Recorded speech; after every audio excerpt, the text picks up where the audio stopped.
Saya langsung menyambung ke Bang Fahri. Kalau tadi Bang Fahri mengambil langkah meja hijau untuk menyelesaikan konflik ketika dulu berada di PKS. Tapi kalau sekarang Bang, melihat sudah begitu panas konflik yang ada di Partai Demokrat, menurut Anda pemerintah harus seperti apa? Apakah pembiaran atau harus bertindak cepat? Ya, ini kan dimensinya menjadi complicated, terutama karena Pak Ali tadi berusaha membela bahwa Pak Muldoko itu mengambil langkah pribadi. Tapi ya kalau pribadi kan di dalam istana itu susah juga ya. Sedikit banyak dia akan menyeret begitu sesuatu yang berbau istana. Memang harusnya kalau saya memang Pak Muldoko mengundurkan diri terlebih dahulu, baru beliau melakukan itu. Karena ini adalah jantung dari istana kita yang setiap hari itu harus mengirim sinyal yang baik ya kepada masyarakat kita tentang kerukunan, tentang perdamaian, dan bagaimana kita secara dengan adab yang tinggi menghadapi krisis kita ini. Kan fungsi penjuru bicaraan yang sekarang ini dilakoni oleh Bang Ali sebenarnya tidak harus dilakukan, karena beliau harusnya kan bicara tentang krisis ini, ya kan, kedisiplinan, social distancing dan sebagainya gitu. Tapi karena peristiwa ini terpaksa beliau ikut mengomentari sesuatu yang sebenarnya tidak perlu menjadi urusan istana gitu. Ini adalah konflik warga negara yang dibiarkanlah melalui jalur yang ada. Ada jalur hukum, ada jalur politik. Saya sendiri waktu itu mengambil jalur hukum karena saya anggap itu jauh lebih pasti dan lebih tenang lah kira-kira begitu. Meskipun ada yang mendorong saya mengambil jalan politik, saya tidak mau gitu. Karena menurut saya ya kita lihat saja, demokrasi adalah pasar ide. Saya menawarkan ide dan teman-teman menawarkan ide, lalu ide itu dibeli dan begitu cepat laku. Ya, kami percaya bahwa Partai Gelora ini akan besar karena ide-idenya memang dibeli oleh masyarakat. Ini sekalian promosi Partai Gelora. Ya, ini sekalian promosi Partai Gelora ini. Oke.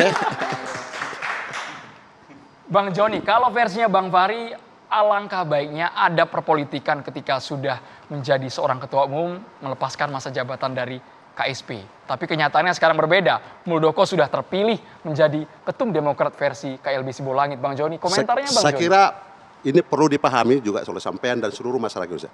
Persoalan ini murni persoalan internal Demokrat. Dan ini saya sudah sampaikan 2018 ke SBY langsung. Dalam persoalan-persoalan hak-hak kedaulatan daripada anggota, baik dalam musda, baik dalam muscap, baik dalam pilkada, diamputasi. Ini supaya didengar Pak SBY langsung. Saya langsung yang memberitahu beliau. Tapi katanya nanti kita bicarakan. Itu sejak 2012. Tindaun, majelis tinggi fungsinya dulu hanya gubernur dan presiden. Itu pun tidak mengambil keputusan, hanya rapat. Itu ingat, ya, hanya itu. Kau baca, ya. Yang kedua, Muldoko bukan kemauan Muldoko untuk masuk ke Demokrat. Karena adanya krisis kepemimpinan oleh AHY yang baru lahir 2017 yang kalah dengan gubernur, itu pun menggunakan keringat dari Sabang sampai Merauke mendatangkan ke Jakarta untuk membantu AHY, tetapi tidak difasilitasi. Maksud kami seperti ini, kenapa Muldoko? Anda yakin kapasitasnya bisa mampu karena mengalahkan kapasitasnya SBY? dia adalah seorang mantan panglima yang punya kredibilitas yang baik, punya penghargaan terhadap anak buah. Dia paling mendengar. Pak SBY tidak pernah mau dengar satu arah. Ingat, mohon maaf yang saya hormati Pak SBY, 2018 musda katakanlah Pekanbaru, musda Sibolga, semua saya sudah sampaikan sebelum tidak pernah ditanggapi. Oleh karena itu terjadilah krisis moralisasi dalam demokrasi di dalam tubuh Demokrat berkumpul. Dan itu saya sampaikan kepada SBY tanggal 16 Februari di Cikeas. Ini catatan penting, ya. Jangan Tindaun mengomentari ini biar Pak SBY mengomentarin atau HY. Karena apa? Jangan mengomentari sesuatu yang tidak ikut dalam pertemuan itu. Dan saya bertanggung jawab untuk itu. Ini clear, ya. Clear, ini murni. Bahkan disitulah kita melakukan musyawarah. Bahkan organisasi sayap mengajak untuk melakukan musyawarah, termasuk Tindaun waktu itu. Silakan kita bermuasyarah di KLB, tunjukkanlah kesetiaan itu. Betul enggak catatan kesetiaan? Berarti Anda menang atas krisis demokrasi yang ada di tubuh Demokrat. Saya kira penting itu, menjadi catatan penting. Makasih. Karena Bang Joni 3 menit, aku juga 3 menit ini. Pertama soal krisis kepemimpinan. Krisis apa? Itu. Kalau betul ada krisis kepemimpinan, sederhana ngukurnya. Ketika kemarin di Sibolangit itu lakukan KLB, ya, syaratnya kan minimum aja itu, setengah DPC harus hadir, 2/3 DPD harus hadir. Ini semua DPD itu solid. Itu, di belakang AHY. Yang ke Sibolangit paling 30-an DPC begitu, dari 514. Jadi pertanyaan krisis kepemimpinan apa? Tunggu dulu. Ya, bukan. Anda yang udah pecat Jadi- aja sudah 200 DPC. jadi- Sudah 200 yang Ya, dipecat aku jawab DPC. dulu. Susah. 200 DPC. Karena ini mundur orang tanggal tua. 4. Kesempatan menjawab Bang. Ya, Orang Bang tua aku Jansen ini, ya. Bang Joni ini tidak, Bukan, aku tidak manipulasinya enak itu. apa. Bang Jansen Oke. dulu. Bantah Bang dia, Jansen. itu Tahan apa dulu. namanya debat terbuka di depan TV nasional begini. Jadi tidak ada krisis kepemimpinan, itu dia. Jadi itu makanya aku bilang Bang Joni ini terlalu banyak berimajinasi. Terlalu banyak berimajinasi. Itu yang pertama. Bang Joni kita habiskan dulu Tunggu Bang dulu. Jansen. Tadi sudah gilirannya Bang Joni. Kita Tunggu kasih dulu. kesempatan Bang Jansen. 200 DPC per tanggal 4. Tidak ada itu 200 DPC. Data dari mana, Bang? Itu makanya aku lanjutkan dulu. Nanti kita buktikan. Iya, yang kedua aku ingin nyampaikan begini. Yang krisis itu sebenarnya teman-teman KLB ini. Masa kemudian mereka datang dengan narasi yang kami pakai itu ada RT tahun 2005 begitu. Kan begitu. Undang-undang partai politik kita ini teman-teman di seluruh Indonesia, pakar-pakar tata negara, administrasi negara, coba cek omongan saya ini, sudah 3 kali berubah. Yang pertama itu 31 tahun 2002, kemudian yang kedua itu nomor 2 tahun 2008, yang ketiga nomor 2 tahun 2011. Mereka pakai yang 2005. Kalau 2005 ini tadi ditarik ke 2011, mereka yang bertentangan dengan undang-undang. Contoh, sejak 2011 soal perselisihan internal partai politik itu diselesaikan melalui mekanisme Mahkamah Partai. Itu. Jadi yang disampaikan oleh Bang Ali tadi itu soal apa namanya itu rekonsiliasi, arbitrasi, mediasi itu 2008. Artinya apa? Di seluruh anggaran dasar, anggaran rumah tangga partai politik yang ada di Indonesia, termasuk Gelora sekalipun yang baru ya, harus ada yang namanya Mahkamah Partai atau nama sejenis. Itu di atas 2011. Kalau pakai 2005 begitu, jelas bertentangan itu. Tidak Itu yang pertama. Tunggu dulu. Tidak, kita memakai Durasi Sabar, sudah sabar. 3 menit. Pleset. Bang Jansen. Kita kasih berikan. Sebentar, 1 menit lagi. Satu menit kita Ya, itu. 1 menit. Pleset. Sabar, Jangan. 1 menit. Jangan Itu. dipelesetkan. Sabar, Ya. 1 menit. Karena Anda bukan pertanyaannya sekarang, Anda pertanyaannya jangan plesetkan. Pertanyaannya Sabar. Bang Jansen, Oke. pertanyaannya Oke, apa tunggu, langsung tunggu. diutarakan? Oke. Itu. Langsung ditanggapi nanti Pertanyaannya Bang Joni. sekarang, Oke. ya. Dengan analogi, ya, mereka pakai 2005. Bisa tidak kita, kalau menemukan misalnya kesalahan kepada presiden yang sedang menjabat sekarang, menurunkan dia pakai Undang-Undang Dasar 1945 yang asli, yang hanya menggunakan sidang umum di MPR. Nggak bisa. Pakai Undang-Undang Dasar yang 4 kali amandemen Oke. ini. Poinnya Baik. sudah Yang kita pakai dapat. Sudah, tingkat poinnya tingkat sudah kita DPR, terima. diuji secara hukum di Mahkamah Konstitusi, baru ke MPR Ya. begitu. Ya, oke. Jadi masa makanan sudah basi begitu, sudah nggak laku begitu, kemudian dipakai begitu. Oke, inilah jagonya kader-kader yang penjilat ini untuk memutarbalikkan fakta. Diam dulu, ya. Kita tidak pernah mengatakan memakai anggaran dasar tahun 2005. Ini tudingan Anda Tetapi- serius ini, kader-kader penjilat tudingan Anda serius ini. Oh ya, karena apa? Tidak pernah ada mengatakan kita memakai anggaran dasar anggaran 2005, tetapi mengembalikan kepada anggaran dasar 2005 dengan penyesuaian undang-undang partai politik, adanya Mahkamah Partai dan kebutuhan itu hasil keputusan daripada anggaran dasar rumah tangga KLB. Itu jangan Jadi diputar abang balik. pakai KLB Undang-Undang Dasar nomor berapa? Anggaran Kita- dasar berapa? 2020. Adanya- Sebagaimana disampaikan pemerintah. Tunggu dulu, adanya kekosongan anggaran dasar rumah tangga karena bertentangan dengan Bagaimana undang-undang kekosongan? kita Ada memakai SK, ya, Menteri Itu Hukum dan yang HAM kita 09 18 Mei 2020. Dengar dulu. Tidak ada kekosongan Karena- norma kekosongan kenapa? hukum. Baik Bang Jansen, Nah, oleh ditanggapi karena langsung apa? Bang Joni. Bagaimana? Karena Anda menggunakan Bukan anggaran maksudku dasar ini anggaran ruang publik. 2020 Jangan kita bicara kekosongan mengamputasi. hukum, kekosongan norma. Bapak-bapak secara bergantian. Itu. Kami tidak bisa Iya dong. mendengar secara jelas jawaban Bukan, Bang Karena Jansen. dengar dibilang dulu dong. kekosongan Baik, Bang hukum. Jansen bertanya, ADRT mana yang digunakan? Itu. Undang-undang yang mana yang digunakan pada memakai- KLB? Bang Joni. Kita memakai undang-undang partai politik. Undang-undang partai politik nomor 2 tahun 2008. Aku baca ya. Dengar dulu, Pakai dengar dulu. undang-undang. Dengar bahwa pasal 15 kedaulatan ada di tangan anggota berdasarkan anggaran dasar rumah tangga.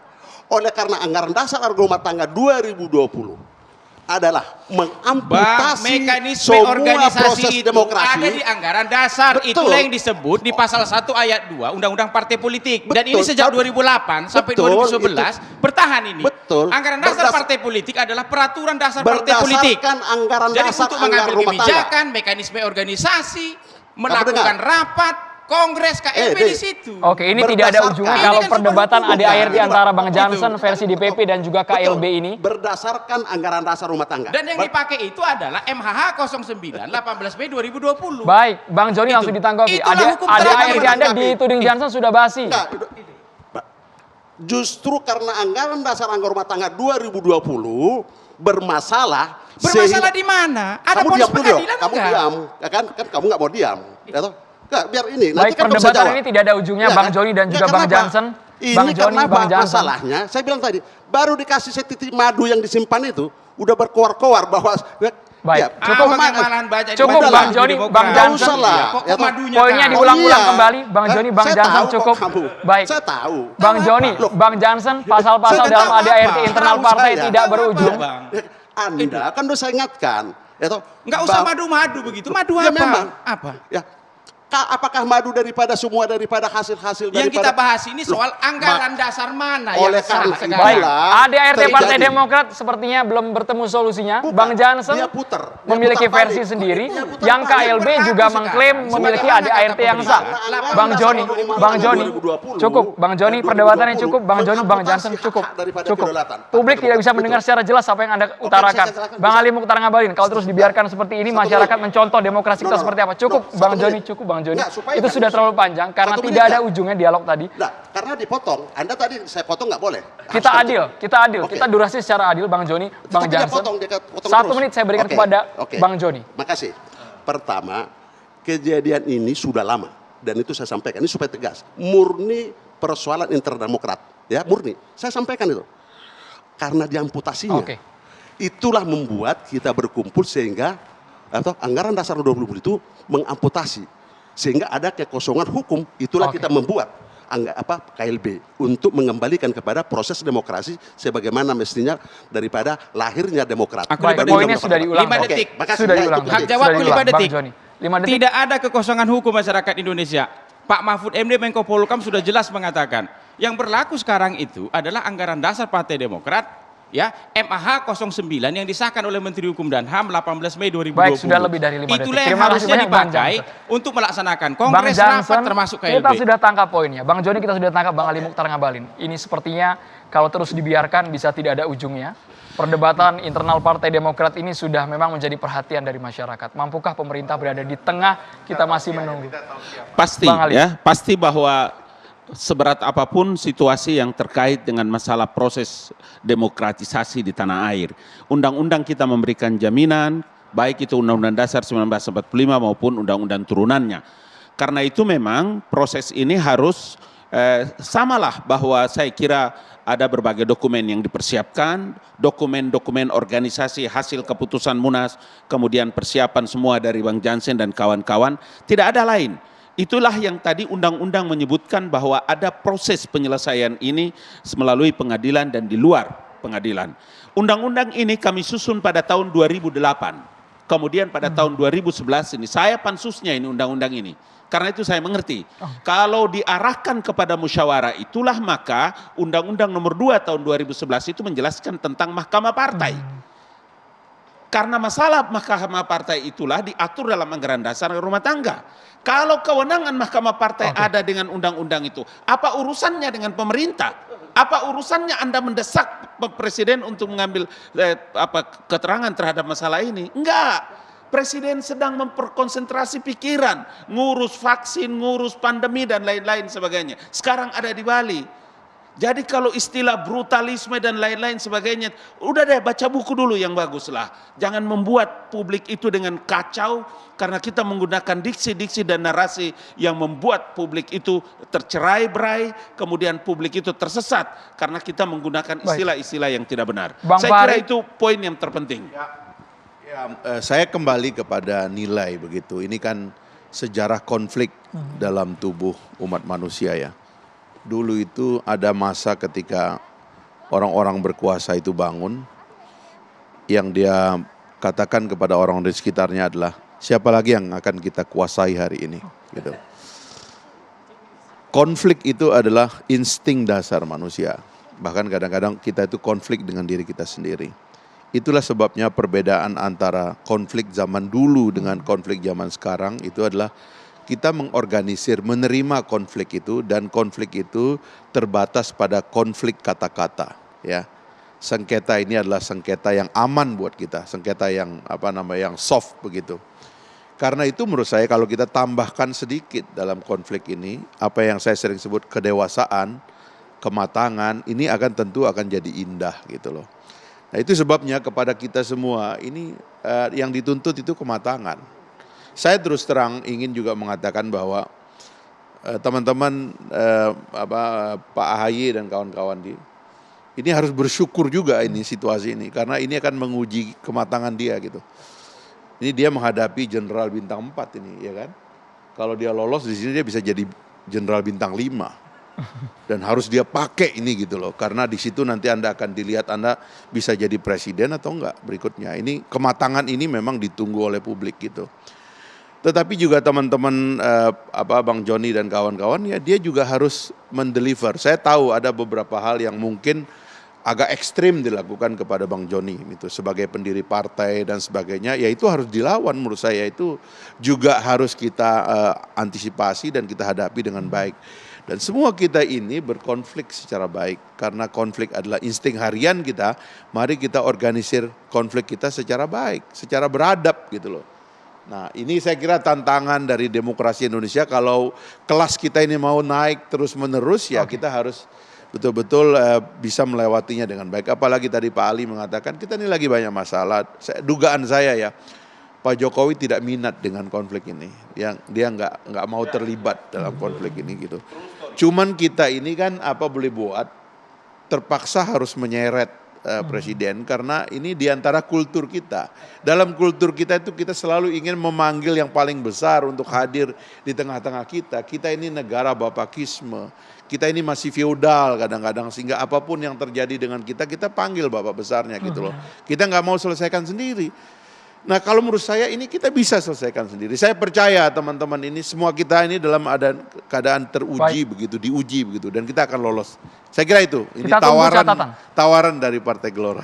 Kita kasih satu segmen lagi Bang Joni, Bang Johnson dan juga Bang Fahri, Bang Ali untuk memberikan closing statement di tayangan perdana Catatan Demokrasi. Sesaat lagi kami akan segera kembali, tetaplah bersama kami.